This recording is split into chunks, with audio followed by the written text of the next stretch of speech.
Okay, this is video 3 in my series of doing valve checks on a Triumph Thunderbird 1600. If you'd watched video 2, or if you have watched video 2, I went into a bit of a waffle mode when I was talking about valve clearances on the inlet.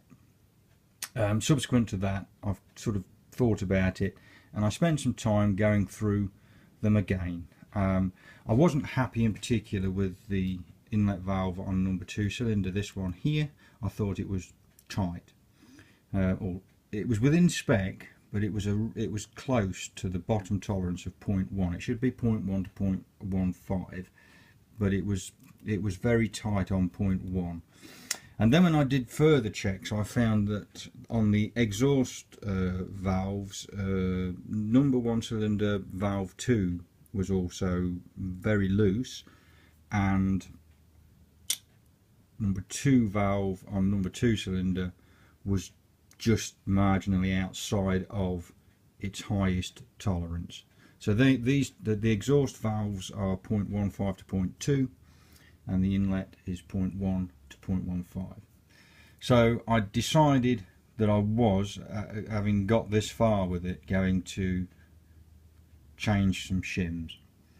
And I'd already done a video about what to do after that, but unfortunately when I went to download it, it had corrupted, so it wasn't there. So I'm now having to do it again, although I have actually changed shims and I am in the process of rebuilding. So what I've got to try and do is recap, just to go through the stages of changing shims. So once you've determined the valve clearances are not where you want them to be, you have to then get the alternator rotor off, which is this chunk here, and you have to get that off, take the alternator stator off, so that you can insert a locking pin through the crankcases into an idler gear which drives the cam chain.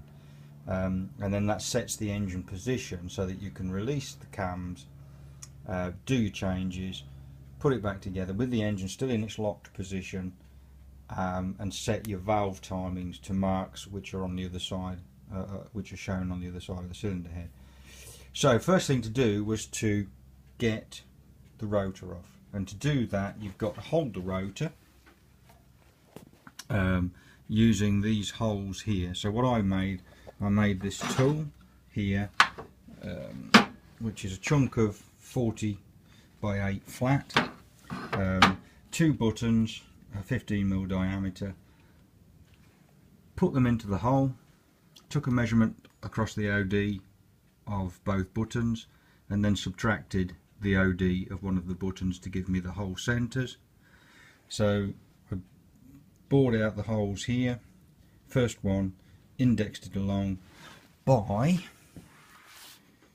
72.31 millimeters to give me the centres there, and then I just relieved this to give me clearance here to get the nut undone.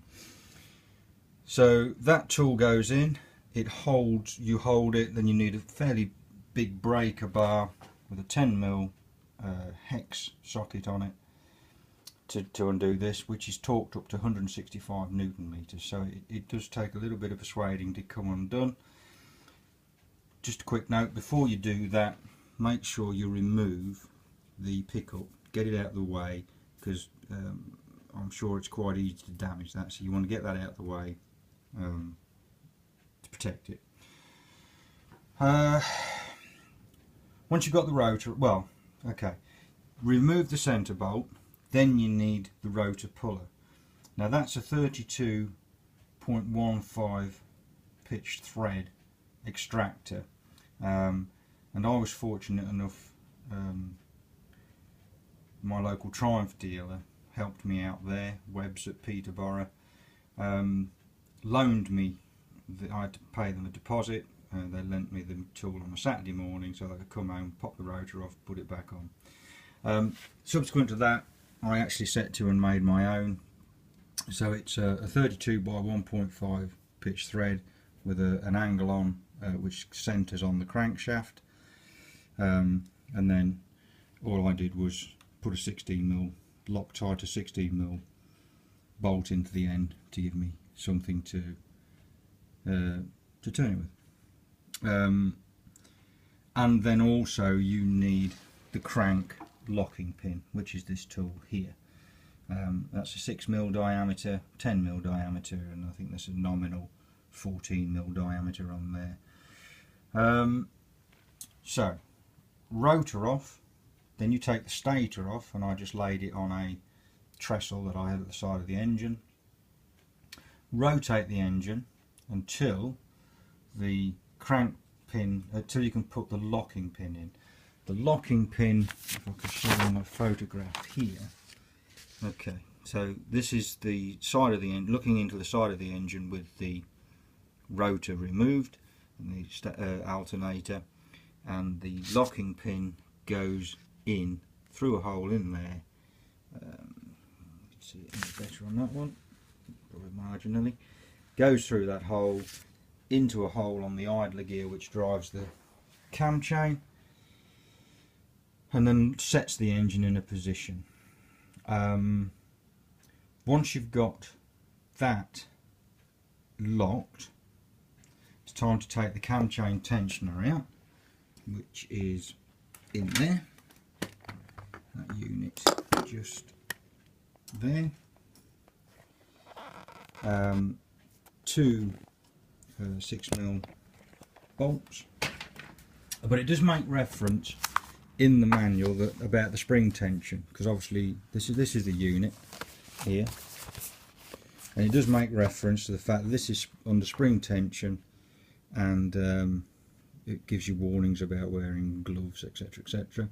So for a bit of what I did was I got two 6mm by 60 bolts, and once I'd removed the thick fasteners in there, I actually screwed one of these bolts in, or two bolts in, and then prized the tensioner out, and it did actually just fly forward and was retained by the bolt head, so that worked quite well. That then takes the tension off of your cam chain, and then what they say is you need to rotate the cams to make sure that none of all of the lobes are off tension, because before you release this camshaft ladder, or you shouldn't release the camshaft ladder when it's under tension, because it can damage it, and if it damages it, it is part of the cylinder head, and unfortunately there is a danger that you can scrap it. So remove the top pad. You'll have to just lift the chain up, and then the cams will, if it's under tension, it'll when you move it, it'll just spring off, and then there'll be a rattle as everything sort of slackens off. Undo the cam chain ladders, and then you're in a position where you can change the shims, and the shims just pop out. You can see them in there. They just pop out the top of the holder. I've got one on the bench here somewhere actually. So that's a shim there. So that's all they are. Just a little bit of steel to hold it to, well, it's hardened steel. So I replaced 3 of those. So I did the inlet and 2 of the exhausts. So that was getting to that point. It's not an easy job. I will just call that it for this video, and then I'll put another one together about rebuilding. So I'll catch you later.